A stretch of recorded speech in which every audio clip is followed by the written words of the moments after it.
میرے نبی پاک علیہ السلام نے فرمایا قبر میں رہنے والا مردہ اس طرح ہوتا ہے جس طرح دریا میں ڈوبنے والا کشتی اور سہارے کا انتظار کرتا ہے، قبر میں لیٹا ہوا دعاؤں کا انتظار کرتا ہے۔ وہ وہاں لیٹا انتظار کرتا ہے کہ میرا بھائی میرے لیے دعا کرے، وہ انتظار کرتا ہے کہ میرا بیٹا میرے لیے دعا کرے، وہ انتظار کرتا ہے کہ میری بیٹی میرے لیے دعا کرے۔ دعا وہ قیمتی تحفہ ہے جس وقت قبروں میں جانے والے بھی انتظار کر رہے ہیں۔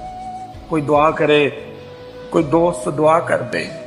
اگر کسی کے بچے لیٹے ہیں تو وہ ماں باپ کی دعاؤں کے منتظر ہیں، دوست لیٹے ہیں تو دوستوں کی دعاؤں کے منتظر ہیں۔ اور میرے نبی کریم علیہ السلام نے فرمایا جب تم دعا کرتے ہو اس طرح دریا میں ڈوبنے والے کے ہاتھ سہارا آئے تو اسے خوشی ہوتی ہے، قبر والے کے پاس دعا پہنچتی ہے تو اسے خوشی ہوتی، ان کے لیے دعائیں کریں۔ میرے نبی پاک علیہ السلام نے فرمایا میری امت قبروں میں گناہگار جائے گی، نکلے گی تو نیکوکار